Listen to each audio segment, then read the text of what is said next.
guys, welcome back to my channel. Squid masala simple ಆಗಿ easy ಆಗಿ and super delicious ಆಗಿ ಹೇಗೆ ಮಾಡೋದು ಅಂತ ಅಂದ್ಬಿಟ್ಟು ಈ ವಿಡಿಯೋಲಿ ನೋಡೋಣ. ಬನ್ನಿ let's get started. ಸೊ ಫಸ್ಟಿಗೆ ಇಲ್ಲಿ ಕಡಾಯಿ ತಗೊಂಡಿದ್ದೀನಿ. ಕಡಾಯಿಗೆ ಒಂಚೂರು ಕೊಬ್ಬರಿ ಎಣ್ಣೆ ಹಾಕೊಂಡಿದ್ದೀನಿ. ಸೊ ನಾನಿಲ್ಲಿ 3/4 kg ಆಗೋಷ್ಟು ಸ್ಕ್ವಿಡ್ ತಗೊಂಡಿದ್ದೀನಿ. ಇದಕ್ಕೆ 3 ಟೊಮ್ಯಾಟೊ, 1-2 ಈರುಳ್ಳಿ ಹಚ್ಕೊಂಡಿದ್ದೀನಿ. ಮಸಾಲಾಗೆ ಅಂತ ಅಂದ್ಬಿಟ್ಟು ಜಿಂಜರ್ ಗಾರ್ಲಿಕ್ ಪೇಸ್ಟು, ಇಲ್ಲಿ ನಾನು ಮಾಡಿರೋಂಥ ಗರಂ ಮಸಾಲ, ಒಂಚೂರು ಜೀರಿಗೆ ಮೆಣಸು ಹುರಿದು ಪುಡಿ ಮಾಡಿ ಇಟ್ಕೊಂಡಿದ್ದೀನಿ.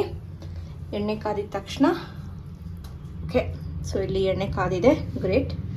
ಇದಕ್ಕೆ ಗರಂ ಮಸಾಲ ಆ್ಯಂಡ್ ಒಂಚೂರು ಈರುಳ್ಳಿ. ಇವಾಗ ಇದೆಲ್ಲ ಚೆನ್ನಾಗಿ ಫ್ರೈ ಆಗಲಿ. ಸೊ ಇಲ್ಲಿ ಆನಿಯನ್ ಚೆನ್ನಾಗಿ ಫ್ರೈ ಆಗಿದೆ. ಇದಕ್ಕೆ ನಾವು ಕಟ್ ಮಾಡಿರೋಂಥ ಟೊಮ್ಯಾಟೊ ಸೇರಿಸ್ಕೊಳ್ಳೋಣ. ಇವಾಗ ಟೊಮ್ಯಾಟೊ ಚೆನ್ನಾಗಿ ಸಾಫ್ಟ್ ಆಗೋ ತನಕ ಬೇಯಿಸ್ಕೊಳ್ಳೋಣ. ಸೊ ಇಲ್ಲಿ ಟೊಮ್ಯಾಟೊ ಚೆನ್ನಾಗಿ ಮಷಿಯಾಗಿದೆ. ಇದಕ್ಕೆ ನಾನು ಜಿಂಜರ್ ಗಾರ್ಲಿಕ್ ಪೇಸ್ಟ್ ಸೇರಿಸ್ಕೊಳ್ತೀನಿ. ಜಿಂಜರ್ ಗಾರ್ಲಿಕ್ ಪೇಸ್ಟ್ದು ಹಸಿ ವಾಸನೆ ಹೋಗಿ ಟೊಮ್ಯಾಟೊ ಇನ್ನೂ ಚೆನ್ನಾಗಿ ಸಾಫ್ಟ್ ಆಗೋವರೆಗೂ ಇದನ್ನ ಫ್ರೈ ಮಾಡ್ಕೊಳ್ಳೋಣ. ಗೈಸ್, ಇದರಲ್ಲೇ ನಾನು ಒಂಚೂರು ಕರಿಬೇವು ಕೂಡ ಹಾಕೊಳ್ತಾ ಇದ್ದೀನಿ. ಯೂಶಲಿ ಸೀ ಫುಡ್ ಐಟಮ್ಗೆ ಕರಿಬೇವು ಹಾಕೊಂಡ್ರೆ ತುಂಬ ಚೆನ್ನಾಗಿರುತ್ತೆ. ಸೊ ಇದೆಲ್ಲ ಚೆನ್ನಾಗಿ ಫ್ರೈ ಆಗಿದೆ. ಕರಿಬೇವು ಫ್ರೈ ಆಗೋಗುತ್ತೆ. ಸೊ ಇವಾಗ ಇದಕ್ಕೆ ಮಸಾಲೆಗಳು ಸೇರಿಸ್ಕೊಳ್ಳೋಣ. Very simple. ನಾನು ಇದಕ್ಕೆ ಅರಿಶಿನ, ಉಪ್ಪು, ಖಾರದ ಪುಡಿ ಮತ್ತು ಧನಿಯಾ ಪುಡಿ ಅಷ್ಟೇ ಸೇರಿಸೋದು. ಬೇರೆ ಯಾವುದೂ ಅಡಿಷ್ನಲ್ ಮಸಾಲೆಗಳು ಸೇರಿಸಲ್ಲ. ಜೀರಿಗೆ ಮೆಣಸು ನಾನೇನು ಪುಡಿ ಮಾಡ್ಕೊಂಡಿದ್ದೀನೋ ಅದು ಲಾಸ್ಟಲ್ಲಿ.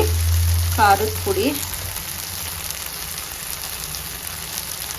ಪುಡಿ ಒಂಚೂರು ಜಾಸ್ತಿ ಹಾಕ್ಕೊಂಡಿದ್ದೀನಿ, ಯಾಕಂದರೆ ಫುಡ್ಡಲ್ಲಿ ಸೀ ಫುಡ್ಡಲ್ಲಿ ಯೂಶಲಿ ಅದರದ್ದೇ ಆದಂಥ ಸ್ವೀಟ್ನೆಸ್ ಇರುತ್ತೆ. ಅದಕ್ಕೆ ಒಂಚೂರು ಧನಿಯಾ ಪುಡಿ. ಇವಾಗ ಇದು ಫ್ರೈ ಆಗಲಿ, ಹಸಿ ವಾಸನೆ ಹೋಗಲಿ. ಇದಕ್ಕೆ ನಾನು ಇನ್ನೂ ಉಪ್ಪು ಸೇರಿಸ್ಕೊಂಡಿಲ್ಲ, ಜಿಂಜರ್ ಗಾರ್ಲಿಕ್ ಪೇಸ್ಟಲ್ಲಿರುವಂಥ ಉಪ್ಪು ಅಷ್ಟೇ. ಸೊ ಇವಾಗ ನಾನು ಇದಕ್ಕೆ ಒಂಚೂರು ಉಪ್ಪು ಹಾಕ್ಕೊಳ್ತೀನಿ. ಕಲ್ಲುಪ್ಪು ಹಾಕ್ಕೊಂಡಿದ್ದೀನಿ, ಅದು ಕರ್ಗೋಗುತ್ತೆ. ಸೊ ಇವಾಗ ನಾವೇನು ಎಣ್ಣೆ ಹಾಕಿದ್ದೀವೋ ಆ ಎಣ್ಣೆ ಬಿಟ್ಕೊಂಡು ಬರಲಿ, ಅಲ್ಲಿವರೆಗೂ ಫ್ರೈ ಮಾಡ್ಕೊಳ್ಳೋಣ. ನೋಡ್ಬೋದು, ನಾವು ಹಾಕಿರೋಂಥ ಎಣ್ಣೆ ಸೈಡಲ್ಲೆಲ್ಲ ಬಿಟ್ಕೊಂಡ್ಬಂದಿದೆ. ಮಸಾಲ ರೆಡಿ. ಉಪ್ಪು ಖಾರ ನೋಡ್ಕೊಳ್ಳಿ. ಇನ್ ಕೇಸ್ ಖಾರ ಬೇಕಂದರೆ ಈ ಸ್ಟೇಜಲ್ಲಿ ನೀವು ಹಾಕ್ಕೊಂಡು ಇದನ್ನ ಫ್ರೈ ಮಾಡ್ಕೊಳ್ಳಿ.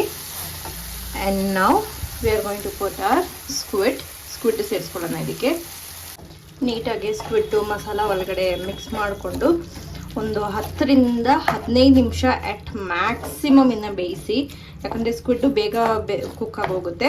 ಇವಾಗ ಇದು ಚೆನ್ನಾಗಿ ನೀರು ಬಿಟ್ಕೊಡುತ್ತೆ ಸಹ, ಪ್ರಾನ್ಸ್ ಥರ. ಆ್ಯಂಡ್ ನಾನಿಲ್ಲಿ ರಿಂಗಾಗಿ ಕಟ್ ಮಾಡಿಸ್ಕೊಂಡಿದ್ದೀನಿ. ಆಲ್ಸೋ ನಾನು ಇದಕ್ಕೆ ಸ್ಕ್ವಿಡ್ದು ಹೆಡ್ ಕೂಡ ಹಾಕ್ಕೊಂಡಿದ್ದೀನಿ. ಇದು ಬಿಸಾಕೋಂಥದ್ದಲ್ಲ, ಅದು ತುಂಬ ಚೆನ್ನಾಗಿರುತ್ತೆ. ಚೆನ್ನಾಗಿ ಇವಾಗ ಇದು ಮಸಾಲ ಅಲ್ಲಿ ಕುಕ್ ಆಗಲಿ. ಉಪ್ಪು ನಾನು ಒಂಚೂರೇ ಹಾಕಿದ್ದೀನಿ, ಇನ್ ಕೇಸ್ ಬೇಕಂದರೆ ನಾನು ಆ್ಯಡ್ ಮಾಡ್ಕೊಳ್ತೀನಿ. ಫಸ್ಟು ಇದರಲ್ಲಿರೋಂಥ ನೀರಿನ ಅಂಶ ಎಲ್ಲ ಬಿಟ್ಕೊಂಡು ಚೆನ್ನಾಗಿ ಕುಕ್ ಆಗಲಿ. ಅದಾದಮೇಲೆ ಇನ್ ಕೇಸ್ ನೀರು ಬೇಕಂದರೆ ನಾವು ಆ್ಯಡ್ ಮಾಡ್ಕೊಳ್ಳೋಣ. ಇವಾಗ ಇದನ್ನ ಲಿಡ್ ಕ್ಲೋಸ್ ಮಾಡಿಬಿಟ್ಟು ಒಂದು 5 ಮಿನಿಟ್ಸ್ ಕುಕ್ ಮಾಡ್ಕೊಳ್ಳೋಣ. ಸೊ ಇಲ್ಲೊಂದು 5 ನಿಮಿಷ ಆಗಿದೆ. ಸ್ಮೆಲ್ ಅಂತೂ ಸಕ್ಕತ್ತಾಗಿ ಬರ್ತಾ ಇದೆ. ನೋಡ್ಬೋದು ಎಷ್ಟು ನೀರು ಬಿಟ್ಕೊಂಡಿದೆ ಅಂತ ಅಂದ್ಬಿಟ್ಟು. ನಾವು ಒಂಚೂರೇ ನೀರು ಹಾಕಿದ್ದು, ಆದರೂ ಎಷ್ಟೊಂದು ನೀರು ಬಿಟ್ಕೊಂಡ್ಬಿಟ್ಟಿದೆ ಅಂತ. ಸ್ಕ್ವಿಡ್ಡು ಮತ್ತು squid head, squid body, ring ಮತ್ತು ತಲೆ ಎಲ್ಲ ನೋಡಿ ಎಷ್ಟು ಶ್ರಿಂಕ್ ಆಗೋಗ್ಬಿಟ್ಟಿದೆ ಅಂತಂದ್ಬಿಟ್ಟು. ಇದು 50% ಕುಕ್ ಆಗಿದೆ.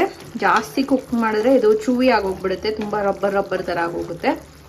ಸೊ ನೋಡಿಕೊಂಡು ಕುಕ್ ಮಾಡ್ಕೊಳ್ಳಿ.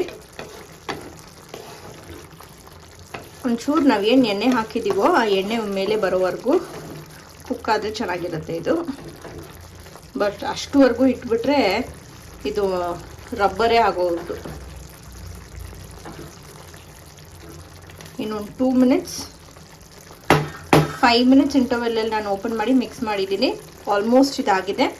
ಇನ್ನೊಂದು 2 ಮಿನಿಟ್ಸ್ ಇನ್ನು ಲಿಡ್ ಕ್ಲೋಸ್ ಮಾಡಿ ಇಡೋಣ. ನೋಡಿ ಎಣ್ಣೆ ಹೆಂಗೆ ಬಿಟ್ಕೊಂಡು ಬರ್ತಾ ಇದೆ ಅಂತ ಅಂದ್ಬಿಟ್ಟು. ಸೂಪರ್. ಇವಾಗ ನಾವು ಇನ್ನೊಂದು 2 ಮಿನಿಟ್ಸ್ ಇನ್ನು ಕ್ಲೋಸ್ ಮಾಡಿಡೋಣ. ಗೈಸ್, ಇಲ್ಲಿ 2 ನಿಮಿಷ ಆಗಿದೆ ಆ್ಯಂಡ್ ದಿಸ್ ಇಸ್ ಡನ್. ನಾವು ಹಾಕಿದ ಎಣ್ಣೆ ಸೈಡಲ್ಲೆಲ್ಲ ಬಿಟ್ಕೊಂಡಿದೆ ಆ್ಯಂಡ್ ಮೇಲೆ ಕೂಡ ತೇಳ್ಕೊಂಡು ಬಂದಿದೆ ಸ್ವಲ್ಪ. That is it. ಇವಾಗ ಇದೇನು ಆಫ್ ಮಾಡ್ತೀವಿ ಅನ್ನೋ ಟೈಮಲ್ಲಿ ಜೀರಿಗೆ ಮೆಣಸು ನಾವೇನು ಕುಟ್ಟಿಟ್ಕೊಂಡಿದ್ವೋ ಇದನ್ನ ನಾನು ಹುರಿದು ಕುಟ್ಟಿಟ್ಕೊಂಡಿದ್ದೀನಿ. ಸೊ ಅಡಿಷ್ನಲ್ ಆಗಿ ಏನು ಫ್ರೈ ಆಗುವಂಥದ್ದು ಏನು ಬೇಕಾಗಿಲ್ಲ. ಮಿಕ್ಸ್ ಮಾಡಿಬಿಟ್ಟು ಲಿಡ್ ಕ್ಲೋಸ್ ಮಾಡಿ ಆಫ್ ಮಾಡೋಣ. ಆಫ್ ಮಾಡಾಯಿತು. And that is it. ಬಿಸಿ ಬಿಸಿ ಆಗಿರುವಂಥ ಸ್ಕ್ವಿಡ್ ಮಸಾಲ, ಸೂಪರ್ ಡಿಲಿಷಿಯಸ್ ಆಗಿರುವಂಥ ಸ್ಕ್ವಿಡ್ ಮಸಾಲ ಹೇಗೆ ಮಾಡೋದು ಅಂತ ನಾನು ನಿಮ್ಮ ಜೊತೆ ಶೇರ್ ಮಾಡಿದ್ದೀನಿ. ಇದನ್ನ ಬಿಸಿ ಬಿಸಿ ಚಪಾತಿ ಅಥವಾ ಪರೋಟ ಅಥವಾ ಅಕ್ಕಿ ರೊಟ್ಟಿ ಅಥವಾ ರಸ ಅನ್ನನೋ ಬರೀ ಬೇಳೆ ಸಾರು ಅನ್ನೋ ಜೊತೆ ತಿನ್ನಿ, ಸಖತ್ತಾಗಿರುತ್ತೆ. ನೀವು ಮಾಡಿ ಹೇಗಿದೆ ಅಂತ ನನಗೆ ಕಾಮೆಂಟ್ ಸೆಕ್ಷನಲ್ಲಿ with this and my blog here. ನಿಮಗೆ ಈ ಬ್ಲಾಗ್ ಇಷ್ಟ ಆಗಿರುತ್ತೆ ಅನ್ಕೊಂತೀನಿ. ಇಷ್ಟ ಆಗಿದ್ರಲ್ಲಿ ಮರಿದಿರ ನನ್ನ ಚಾನಲ್ನ ಇದೇ ರೀತಿ ಸಬ್ಸ್ಕ್ರೈಬ್ ಮಾಡ್ಕೊಂಡು ನೋಡ್ತಾ ಇರಿ ಅಂತ ಹೇಳ್ತಾ thank you so much for watching.